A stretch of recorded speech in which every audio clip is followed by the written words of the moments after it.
This is the third in our three-part series of College Can Happen with Family Promise of the Verdugos.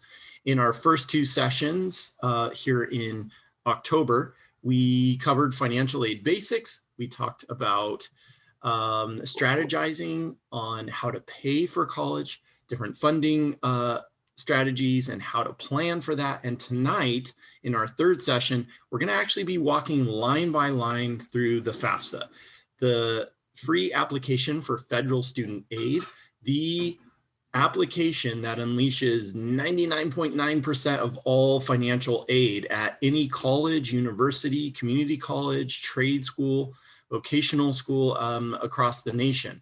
So what I'm saying by that, again, is you have to do it. If you're looking for need-based financial aid, even if you don't qualify, there could be monies that you could receive from the state. If you're looking to qualify for that, you'll need to file the FAFSA. Even if at some institutions you're wanting to get merit aid or grants and scholarships based on academics, based on special skills or talents that you have, it's always important to have filed your FAFSA. FAFSA is going to be something that you as the student or you as the parents in your household want to file each and every year of the 4-year undergrad experience.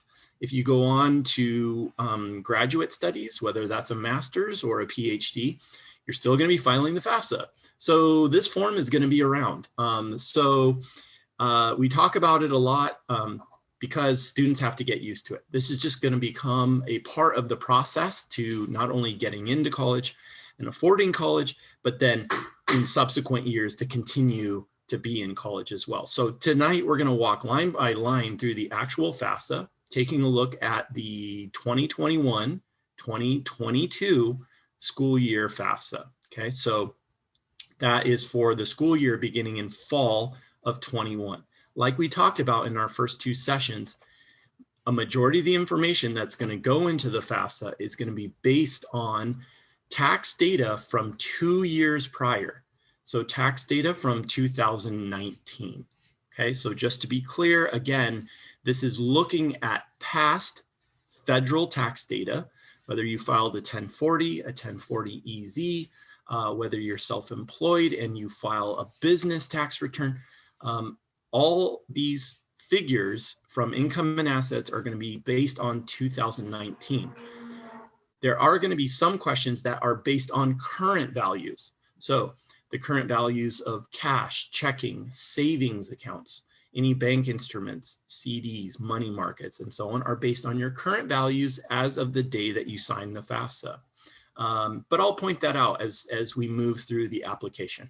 So one thing that we mentioned in our last session is that in order to start the FAFSA, it's helpful if a student creates what's called an FSA, or a Federal Student Aid ID.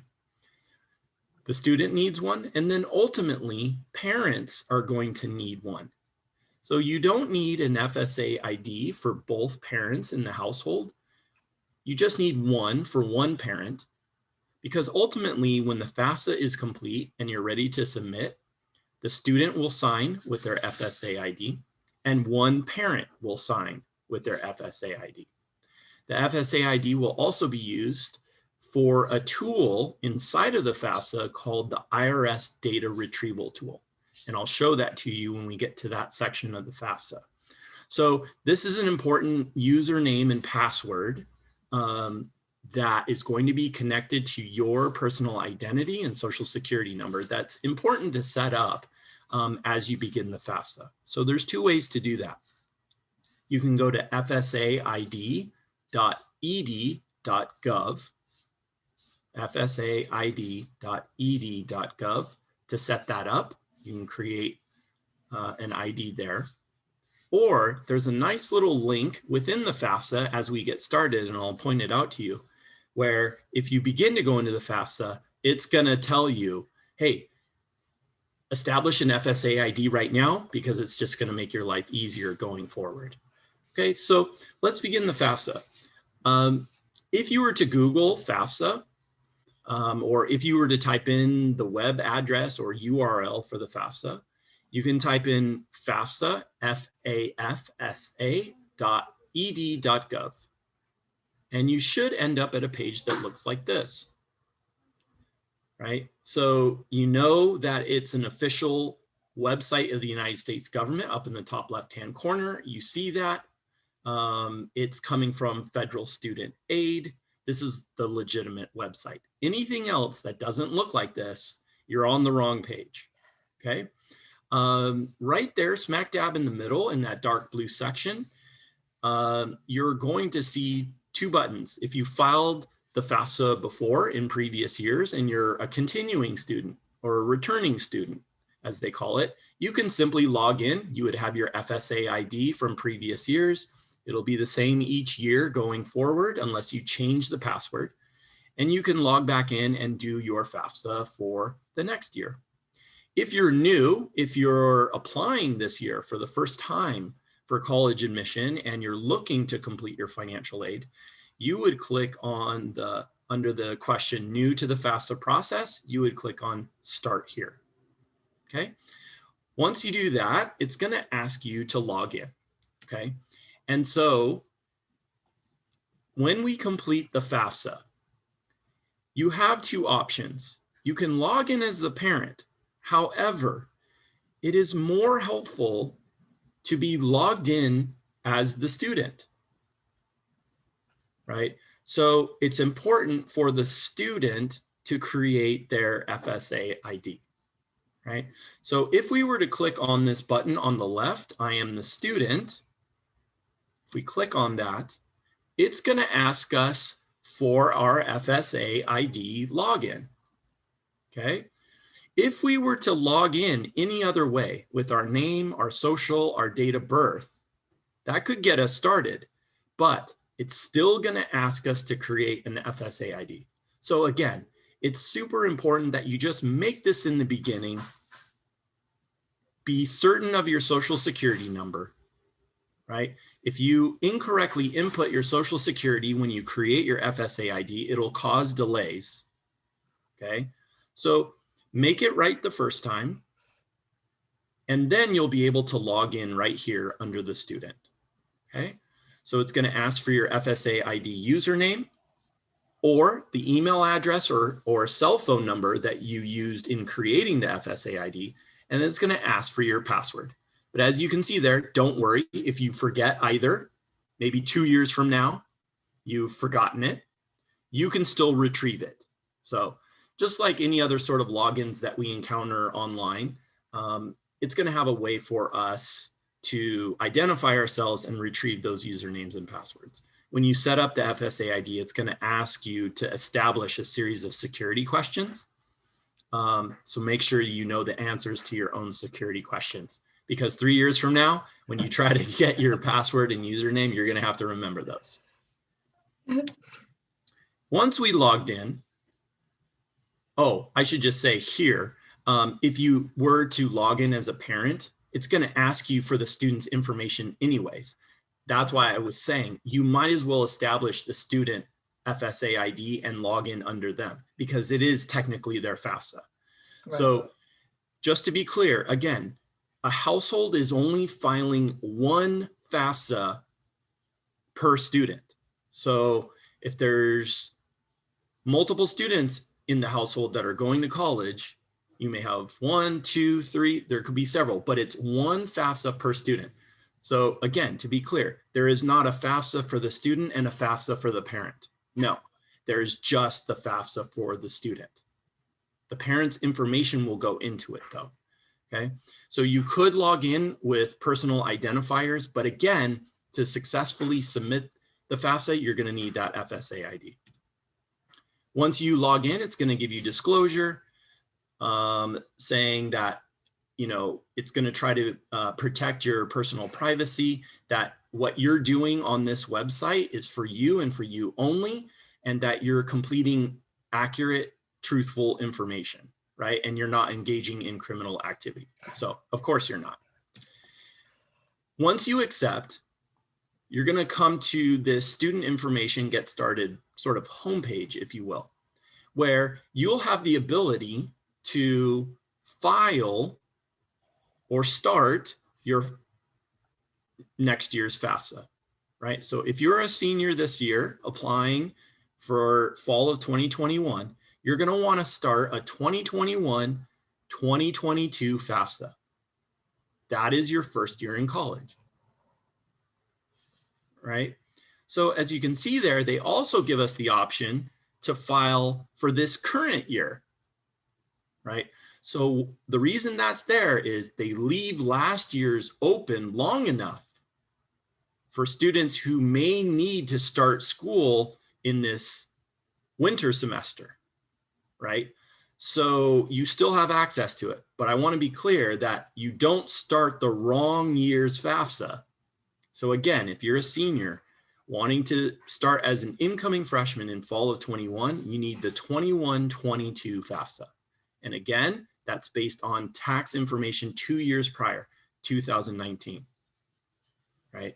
I belabor this point because for those of you that don't do this on a daily basis, it can get confusing as to where am I, what am I doing, what day is it, what year is it?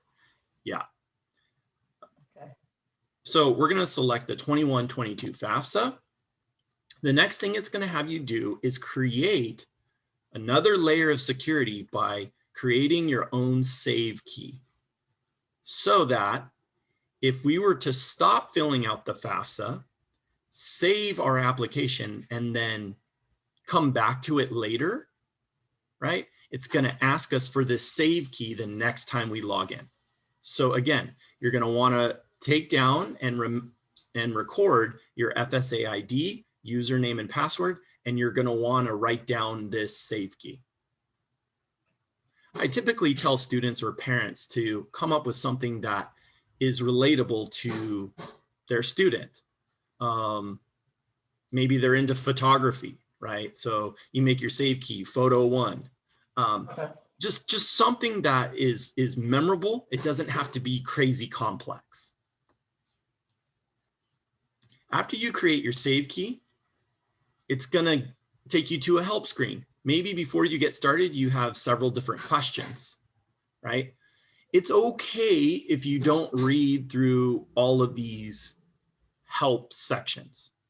The reason I say that is because there's going to be a little question mark help button next to every single question in the FAFSA that will bring up a pop-up box with helpful information on that specific question, right? So not to worry.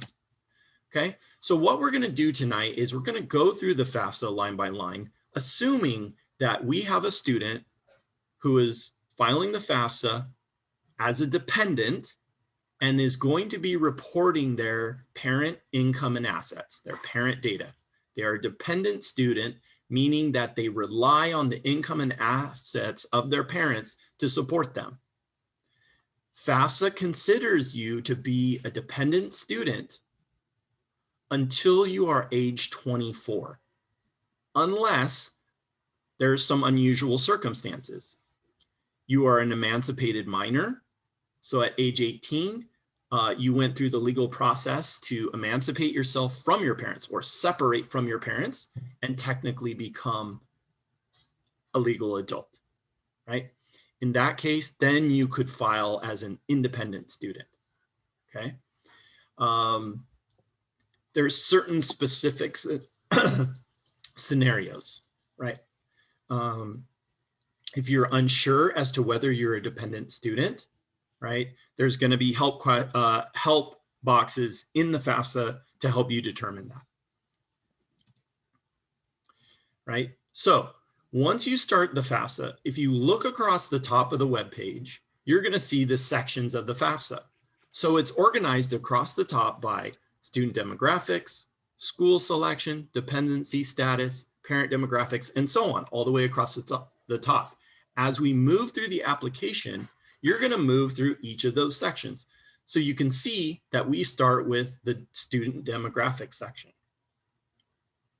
The reason I point this out, and I want to be clear, is because a lot of times when parents jump into this, they don't see that tab there says student information, and they start filling out stuff about themselves, right? And from the very get-go, it's incorrect, right? So notice sort of along every tab, we see, okay, we're talking about the student.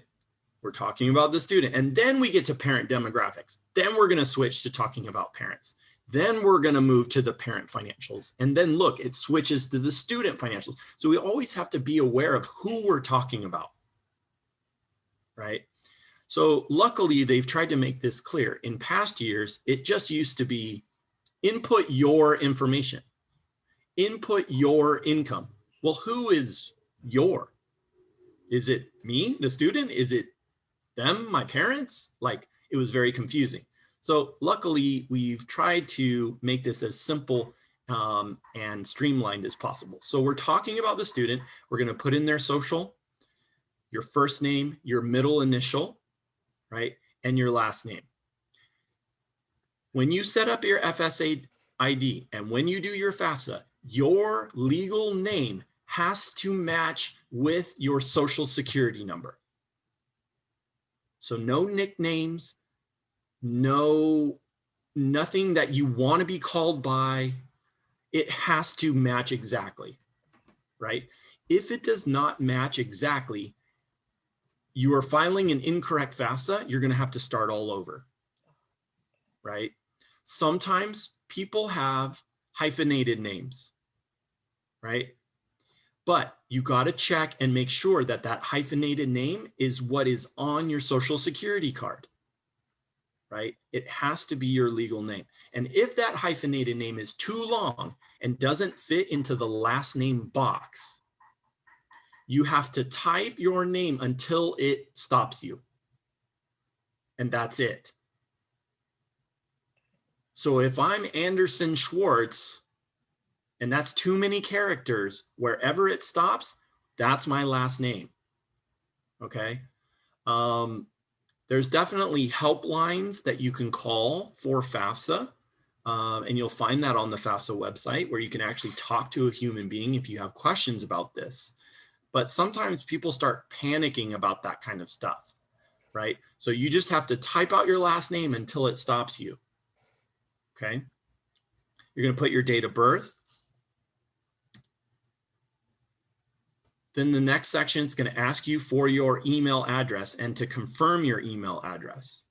So this needs to be an email address that you, the student, notice we're still in the student section, checks on a regular basis. Because if you get messages about verifying your FAFSA data, messages about student aid, it's going to go to this email address. And if you're not checking it, you may miss certain things. And I don't want you to miss that.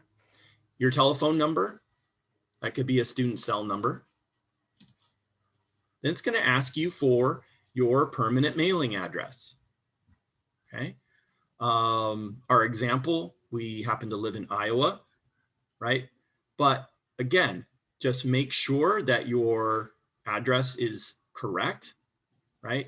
It's not a PO box where you just pick up your mail, right? It's your permanent address, your physical permanent address. In this case, because our example is Iowa, it asks, have we lived in Iowa for at least 5 years? For us in California, it's just going to ask us, have we lived in California for at least 5 years, right? We answer yes or no. Why does it matter? That's for verification and verification of residency, and potentially if you qualify for state aid, that could be another qualifier, right? So don't worry if you haven't been in California for 5 years, you would put no. And what's going to pop up next is a question of when did you begin your California residency? And that's all that they're asking for. Okay. Are you a US citizen? You notice that's a drop down. So yes, I'm a US citizen, or there may be an option to say I'm a permanent resident, right? Depending on your residency status, your citizenship status. Okay. So there will be drop-down options there. I just can't show them all in this particular screen, okay?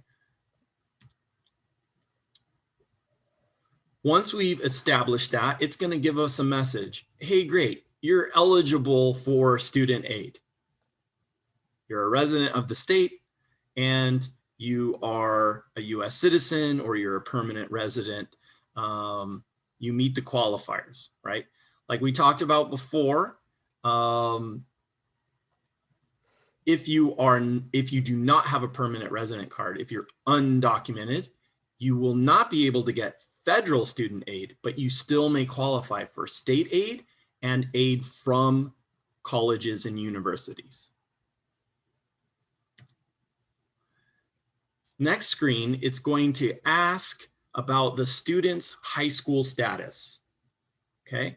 At the end of this year, at the end of 21 school year, right, this current year, what are you going to be graduating with? There's going to be a bunch of options in the dropdown.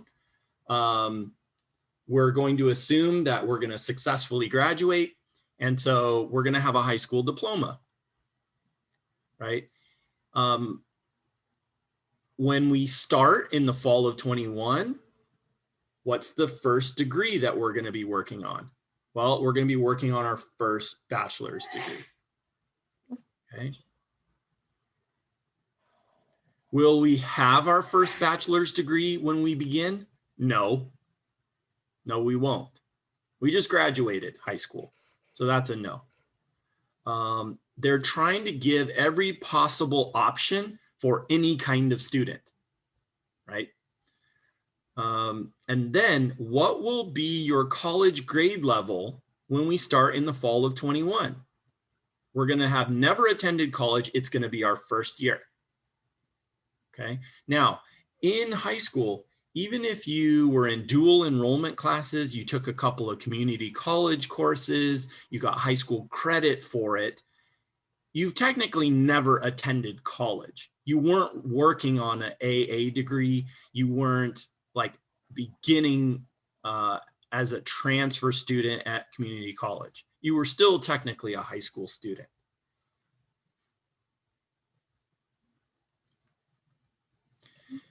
Are you interested in being considered for work study? It's marked here in the example as I don't know, but honestly, I recommend that you say yes. Because remember, we talked about the definition of financial aid is borrowed money, free money, and worked for money. So I definitely, if I'm applying for any kind of financial aid, even if I have to work for it, I want to see what I can potentially get. So I would mark yes. You don't have to, but it just signals to the schools that get your data that you are interested. So if they have it available and they want to award it to you, if you qualify, they'll put it in as part of your financial aid package. So I would say yes. They're going to ask us to identify as male or female. And I pause here because if you are male, in order to qualify for federal student aid, two other questions are going to pop up.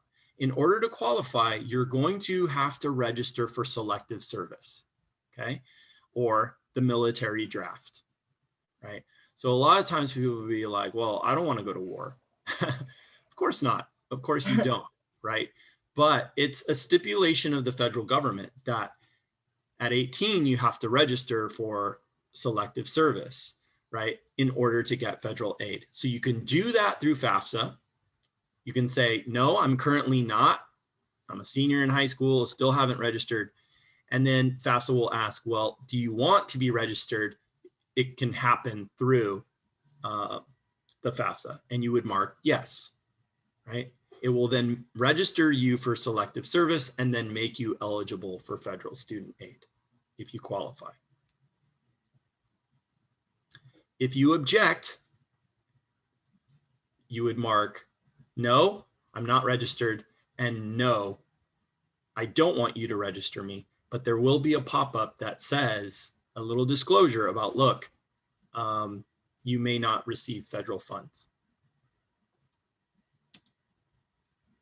It's going to ask you if the student has a driver's license. This is not required. It's just further identification in the state of California to confirm residency, to confirm you are who you say you are. But this portion is not required. So if you don't have one, no big deal. You don't have to worry.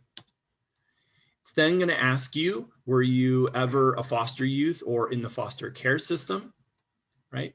And then it's going to ask you the highest level of school completed by either of your parents, okay? So we have to be clear here, and the drop downs will show us the highest level completed. So if they have some college, that could be an option. But technically, if they didn't graduate from college, the highest level completed is high school. If they didn't graduate from high school, the highest level will be middle school, junior high. There will be all those options in those two drop downs.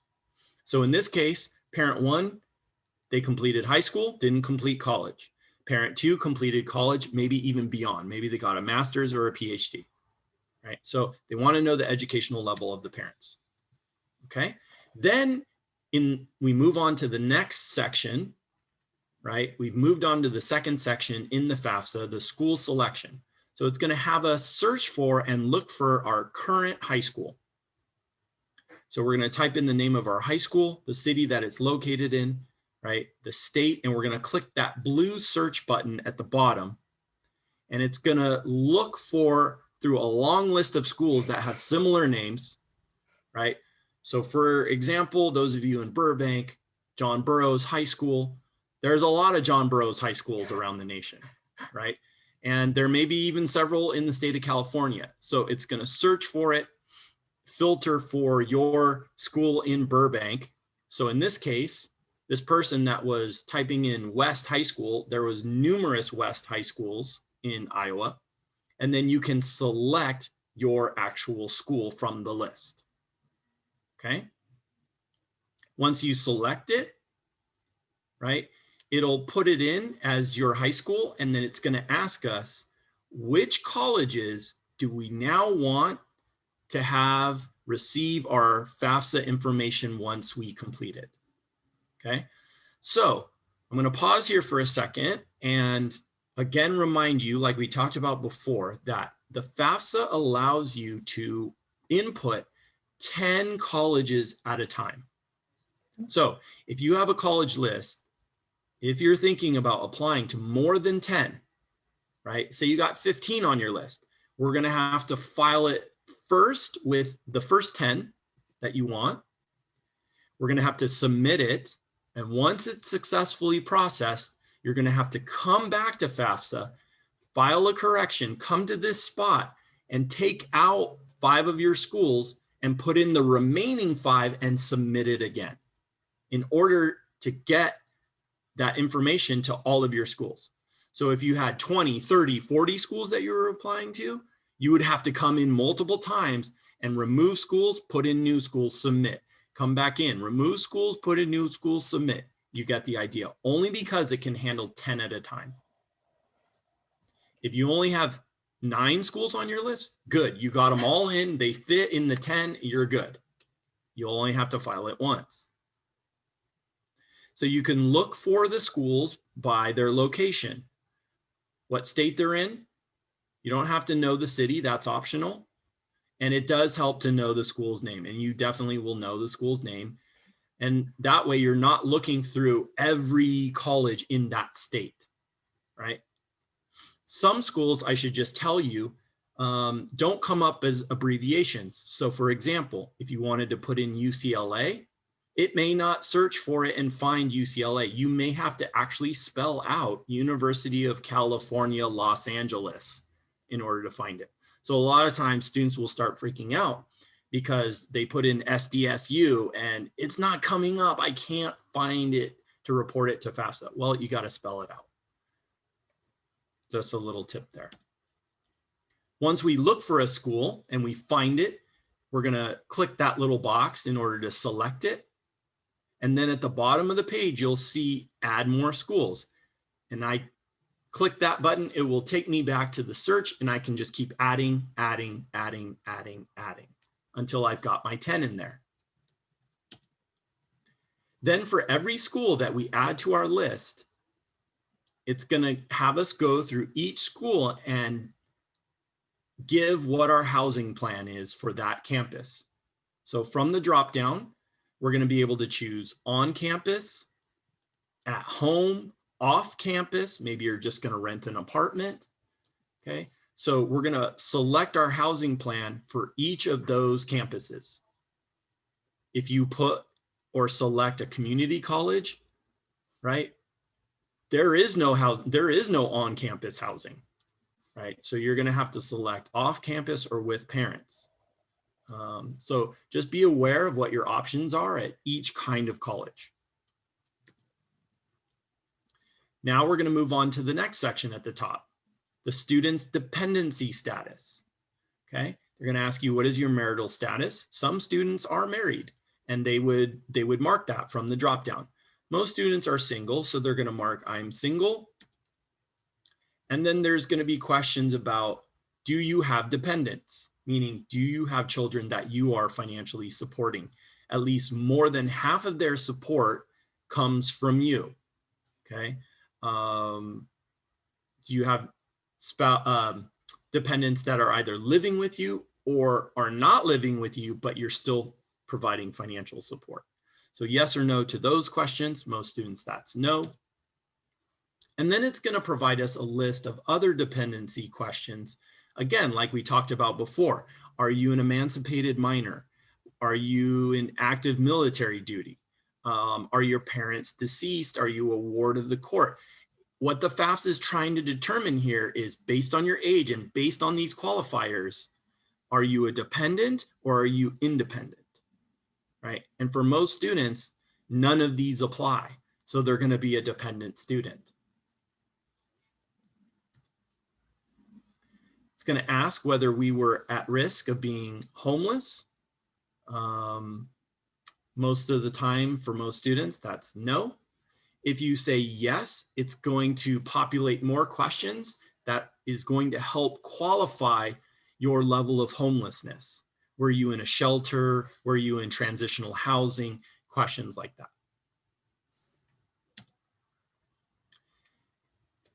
The last question about dependency status is, once it determines, okay, based on your answers, you are considered to be a dependent student, most students are going to mark this first statement. I will provide information about my parent or parents, depending on how many you have in your household.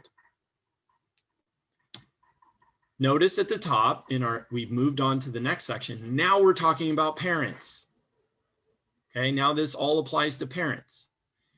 As of today, what is the marital status of your parents? So there's going to be a drop down with a number of different options: separated, divorced, married, remarried, never married, widowed. There's going to be different kinds of options. And a lot of times, some parents even get confused. Wait a second. Why is it saying that I'm remarried? I'm not remarried. I just am married. There's no other option. It's married or remarried. We're not saying that you're remarried. So don't be confused by that. Then they're going to ask for the month and the year that your parents were married, okay? Or either got remarried to this current spouse. So month and year, this is, if you have two parents in your household, this is always a good test for dad. Then it's going to ask for specific information about the parents in your household. If you're in a single parent household, you're just going to list info about your one parent. Okay. If your parents are divorced and living in separate households, like I mentioned in previous sessions, you're going to report the parent who you live with a majority of the last 12 months. If that's 50-50, you're going to report the parent who is providing the most financial support to you. Okay. If you have two parents in the household, if your divorced parent, your divorced biological parents have remarried, you're also going to list your step parent, right? I know I have to cover every sort of situation, right? But depending on your situation, you'll understand what you need to do. right? So you're going to list your parent's social security number. That has to be accurate and exact. Your parent's last name, their first initial only, their date of birth, and their email address, and you'll confirm that. Okay. If there's a second parent or a step parent, you'll do the same for them.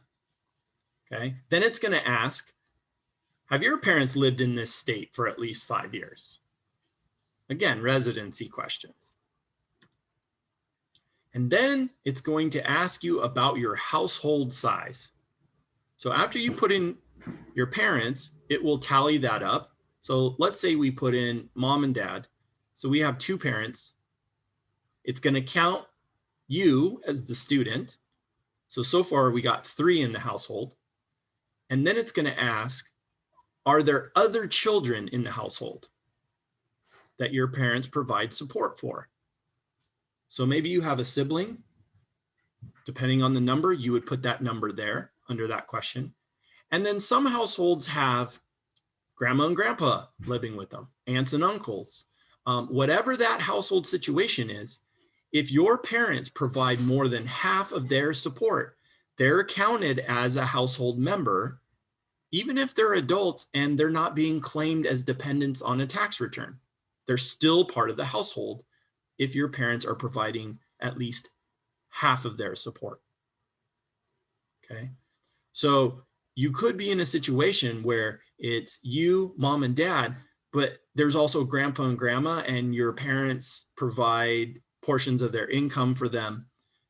So maybe our household is much bigger, right? It's going to total all these up. The very last question is, though, out of all those people, how many are going to be in college next year? So it's taking into account how many people are having to be supported by the income and asset questions that are coming up. But then it's also asking of those people, how many are going to be in college? So if you have an older sibling, they're part of the household, maybe they're already in college, but now you're going into college. Now the number's 2, right? So you'll total up how many will be in college at the same time. Sometimes people have parents that have gone back to school. And they're like, great, that helps us because now we have even more people in college, right?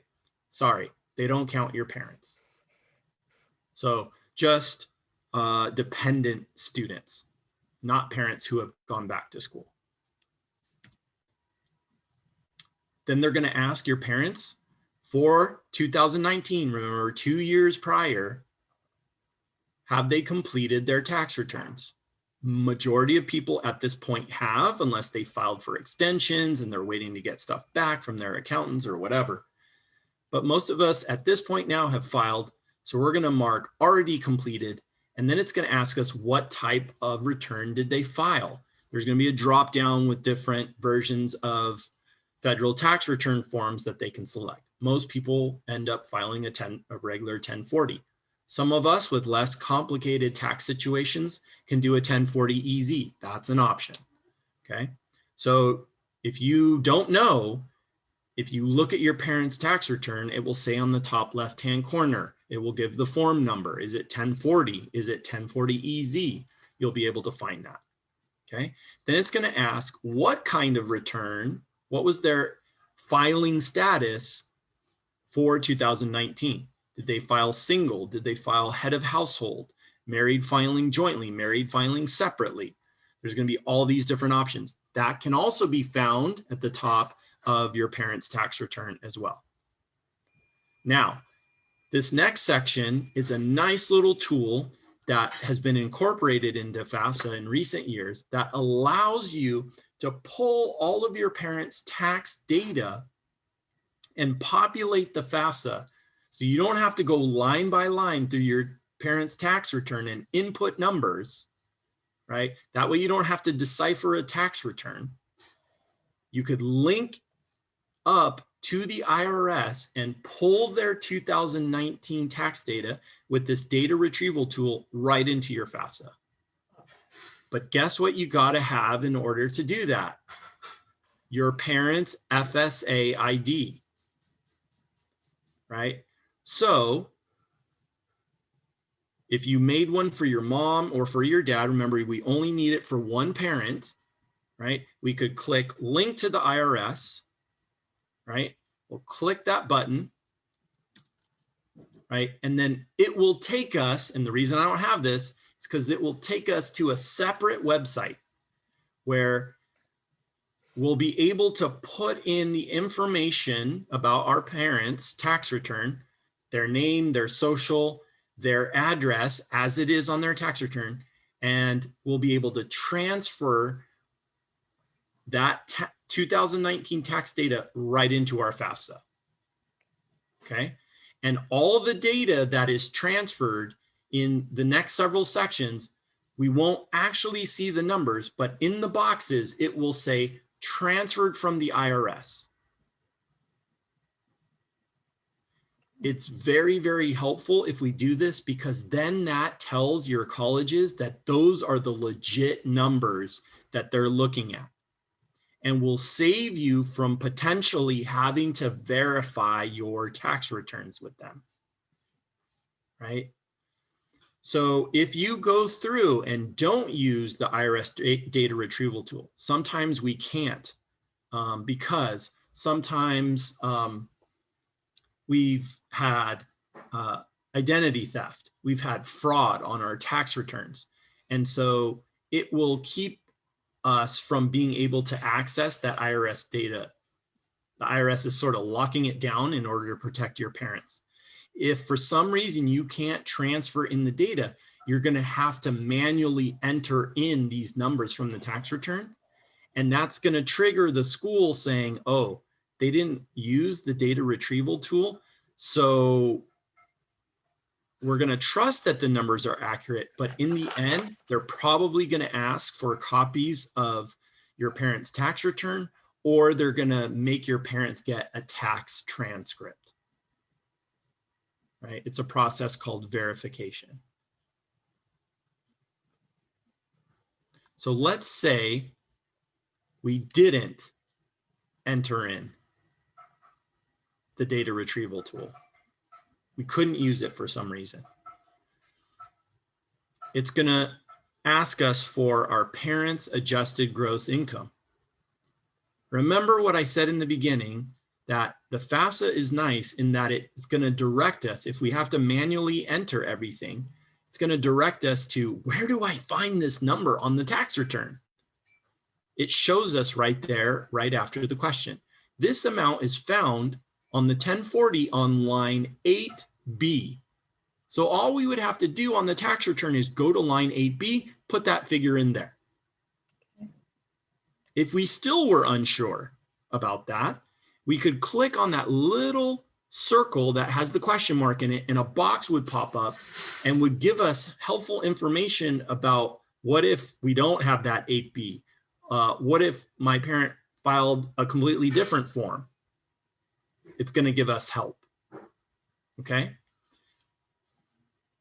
It's going to ask us for that adjusted gross income. And then here's a page, the next page is going to pop up. Even if you do use the data retrieval tool, if you have two parents, or if you just have one parent in the household, it's going to ask how much each parent made. So if you look at the previous page, in our example, our adjusted gross income was $28,000, right? Now it's going to ask you, of the $28,000, how much did parent one make? How much did parent two make? So they're getting sort of specific about which parent made how much money, right? If you only had one parent, they made the 28. It's a real simple answer. They made 28. But you may have to dig further into your parents' tax returns or into the W-2s to find exactly how much did mom make, how much did dad make. Okay. But again, notice, look there after the questions, you'll see in order to calculate that, they give you the actual line items from the tax return to come up with that number. So you're not just guessing. You're not just estimating, right? You can figure out that exact amount from those lines that they're referencing.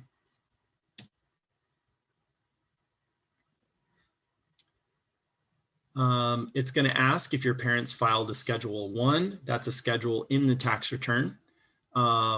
It's also going to ask if your parents are a dislocated worker.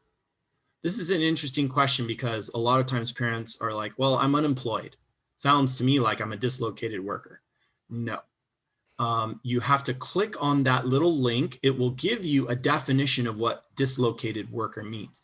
Typically, a dislocated worker is someone who has been laid off from their current job and is no longer able to find work in their field or industry.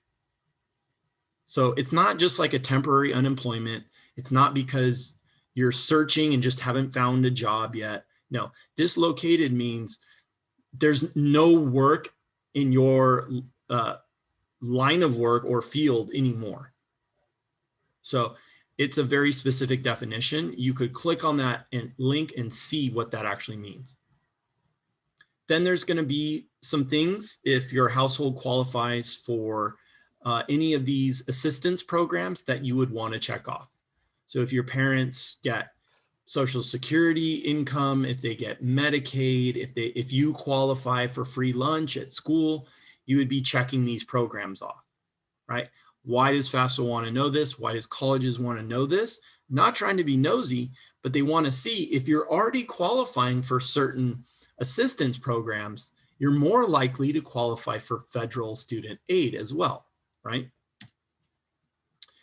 They're going to ask for the amount of tax that your parents paid in 2019. And again, they're going to give us those lines to come up with that number. If we did the data retrieval tool, we won't see a number here. Remember, we'll see transferred from the IRS. And it's sort of protecting that number, but the schools will see the number. Then it's got all sorts of different kinds of questions about, did your parents get credit for maybe claiming other students' tuition, college tuition? Did they contribute to IRAs? Did they take money out of IRAs? If you use the IRS data retrieval tool, again, it will search through your parents' tax return and will input those numbers correctly for you, and it will be labeled as transferred from the IRS. If you don't use the tool, you'll have to go line by line through your tax return and reference for each of these questions the lines that they give us and put in that number.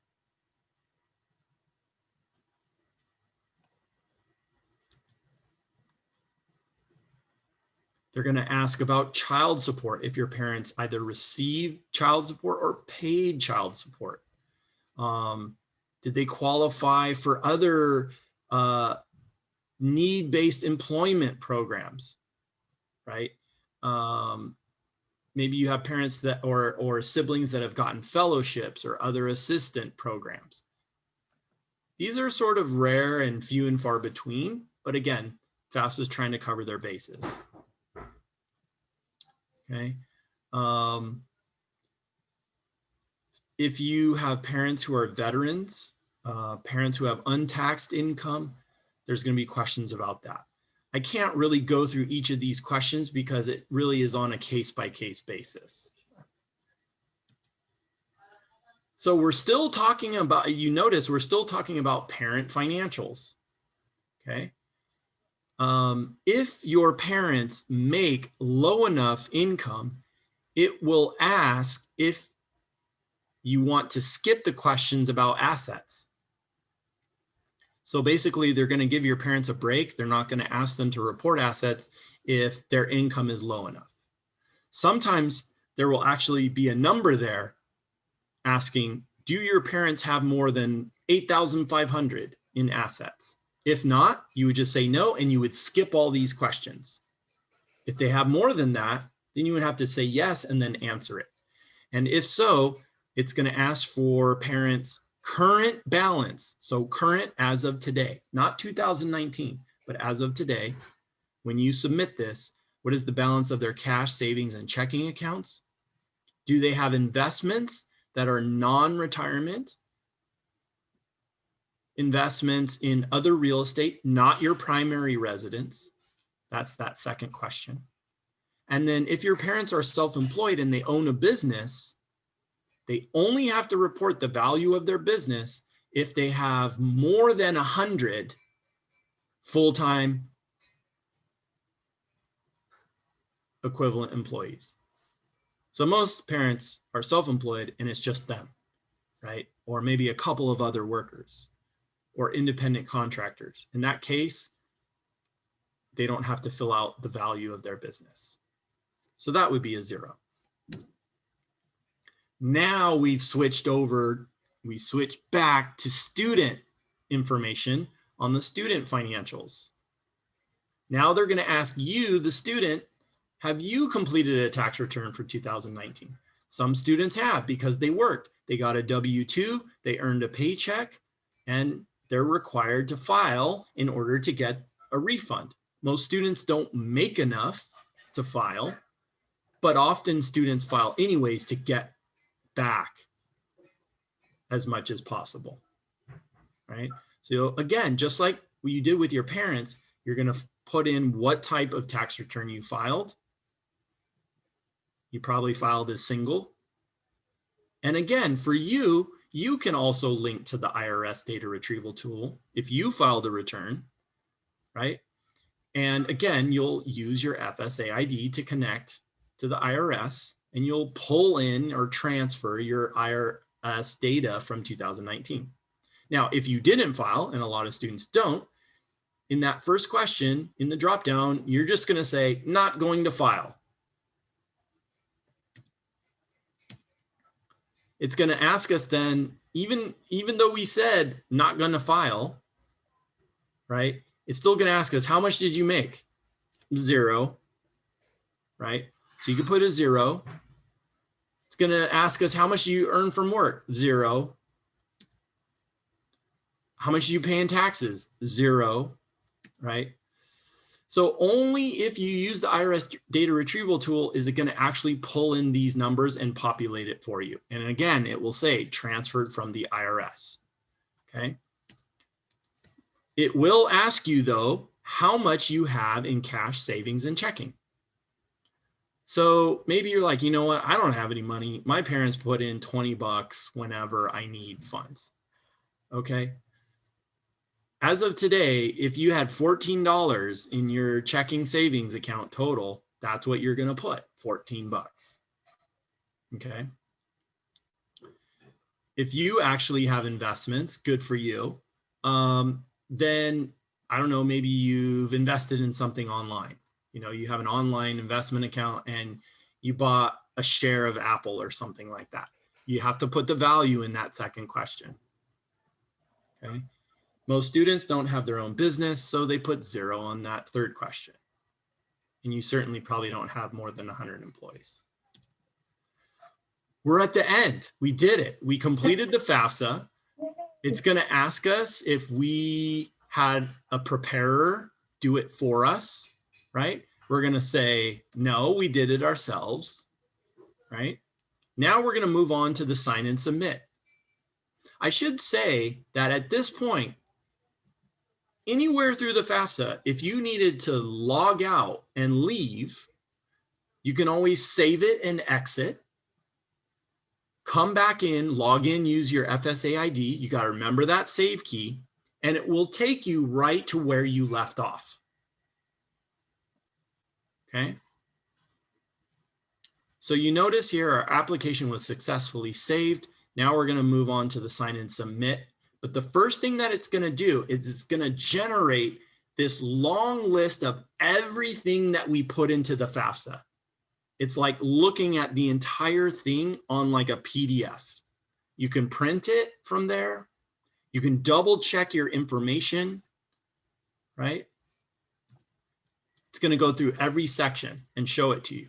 So you notice there at the very end, before we sign and submit, we can print it. We can go back into the FAFSA if we want to, or we can move forward. So in order to sign and submit the FAFSA, again, we're going to need the student signature, the parent signature. What is the signature? The FSA ID, right? So we're going to do it one person at a time. First, the student, as you can see there, is going to provide their student signature, right?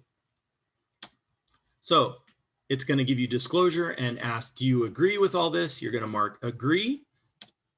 And then it's going to be ready for you to sign the FAFSA. That's easy because you're already logged in under your FSA ID. So you won't have to enter it. You'll just click sign this FAFSA and boom, it will take us back and show us, okay, the student successfully signed. Now we got to move on, have the parent do it, right? But it's going to ask us, okay, wait, which parent has the FSA ID? Is it your mom? Is it your dad? And then how did you list those parents? If your mom has the FSA ID, was she parent 1 or parent 2 as you listed them in the FAFSA? Well, maybe she's parent 2. So we're going to sign as parent 2. Again, same disclosures. Your mom's got to agree. And then it's going to ask for her FSA ID, right? But if we already used the IRS data retrieval tool and used her FSA ID, it may not ask you for it again. It may already recognize her as logged in, okay? But you would put her FSA ID, username and password there. You would sign, right? You want to do an electronic signature with these FSA IDs. In some instances, it may require you to print the signature page and send it in. When does that happen? That happens if you have a parent that does not have a social security number. So for example, if you are a US citizen and your parent is not, maybe your parent's undocumented, right? And they have no social security. You'll have to print out the parent signature page and have them sign, and then you'll have to send it in. It will give you instructions on how to do that. But for most students, we're going to sign electronically with the FSA ID. And then it's going to show us, good job. We got the green check marks. We have both student and parent signed. And now we're going to click that blue button, submit my FAFSA now.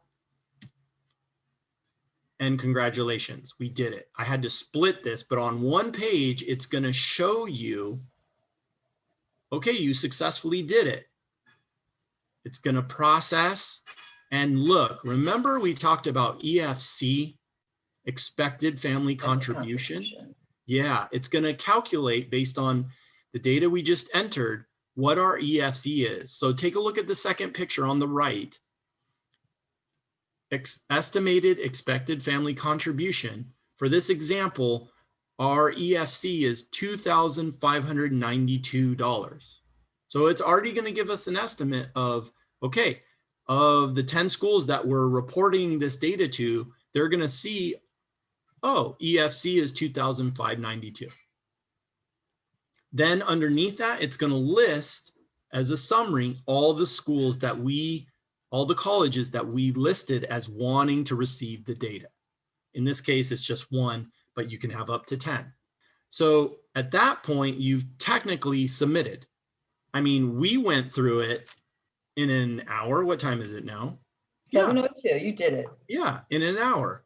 So if you had your information at the ready, you had your 2019 tax returns, if you had account values for, cash, checking, savings, like you could technically get through this pretty quickly. But again, if you don't know something, you can save, you can log out, come back to it later after you find that information, right? So don't feel like you have to rush through it or rush ahead and submit it before it times out or deletes your information. It's not going to do that. Okay. So it's better in terms of hassle to get it right and get it right the first time rather than trying to rush through it, put in numbers you don't know in order to just submit it, because it's going to cause you more hassle later.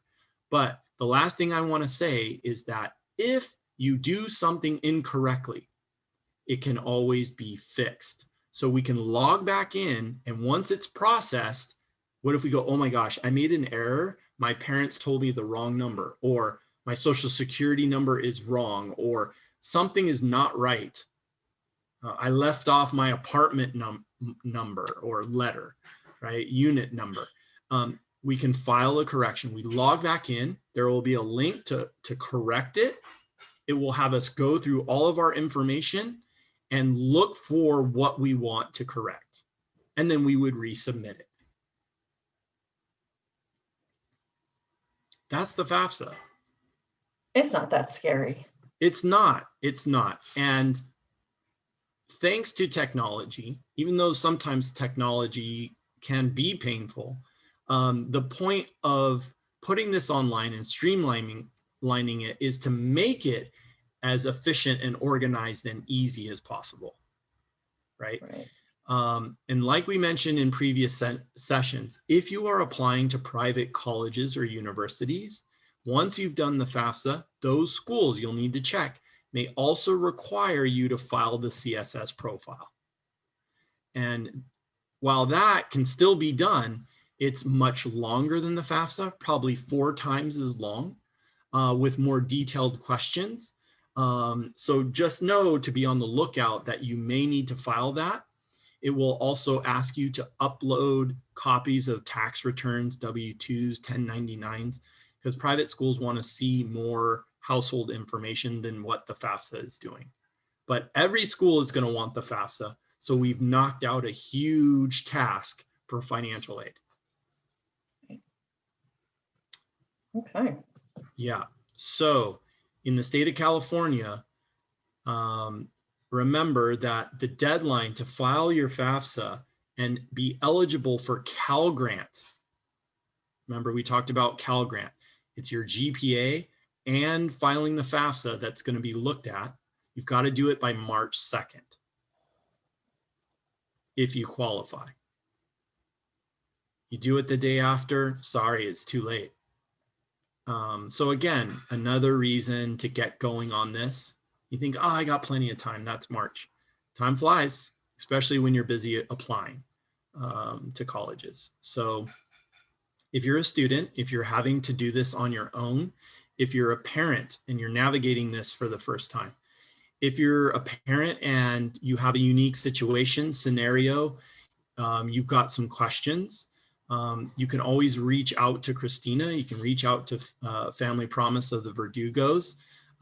You can call the office. You can contact us via email, and we'll definitely either get back to you with answers or we'll reach out to you in order to discuss your situation. Absolutely. Yeah. So thanks to everybody for being here this evening. We definitely appreciate it. And we hope that you'll be on the lookout for other future workshops, not only on college financial planning and financial aid, but also on personal financial planning.